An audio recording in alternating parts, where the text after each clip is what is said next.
والله پوښتنه دې وکړه مال ګرانه د کوم ځایه ول د شاجوی یم مال په شاجوی کې زما خسرګنۍ دي پېژنې په چینه کې ور وپېژنم چینې ته ورغلی یم په د اختر کې ولاړم والله مې پوښتنه ځینې وکړه خو د هغو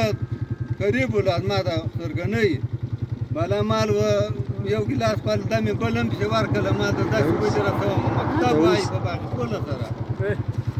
دا نو څوک د سینوار وسی مال میله دی د بابا صاحب میلې ته ځې که دې پوه ځم هغه ته ته خدای زه شرمولی وم ولیا درځه میلې ته هلته یې په زانګو کې خپلې زانګوې وکړې اکشنې موټران یې وچلولې خپل طبیعت را سره داړی هغه دلته چې پسې راله دورې مې راوسی دا ته مې څه پیسې باندې ولې زه الله دغه شرمولم په مانده کې ما ودی ورته کښېناستو هغه سړی راته ورک سو طالبان رالو دواړه یې ما ودی ګیر کړو چې څوک د بل وزوی ته په سپک نظر ګوري دغه به داسې سزا یې الله بیا وشرموي تاودی څنګه وه چې موږ دارله ما ودی د غچ سره پراته وو دا غټ تورې سم وه دا غټ تورې طالبان چې رالاس ول څه شي کوئ ما ته په پوروړي پسې راغلی یم دغه دې څه ده ما د شر مه ورته ویلی ما دا مې زوی ده ده م ورته وویله نه ما ورته ویلي دي ده م ورته ویله وایي زه زوی یم بیا طالبانو تر حکومت مې قربان کېدی ځان ته ګوښه کوي سیاست یې استعمال کوي زه د هلکه پرېښودل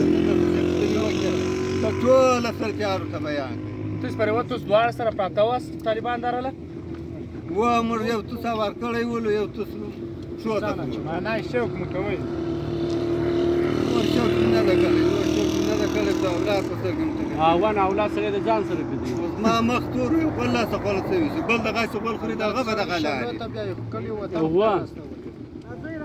ما ناره پرېستو واورېدل د عشر رسوا کړم اوس ته څه پیغام لرې داسې خلکو ته دا پیغام لرم چې بل د بل ناموس یا د بل خور او مور یا د بلې ورندارې ته په چپ نظر یا د بل کشر ته ګوري الله به دا عشر مې نه کړی لکه زه شرون سر د سهار سترګه ولاړ یم بل مسلمان دی الله ځینې وساتي ما پرات دی نالت دي ما پر زړه دی نالت دي بخښه درته غواړم ورونو شیطان مې لار ویلی والله څه غول شوي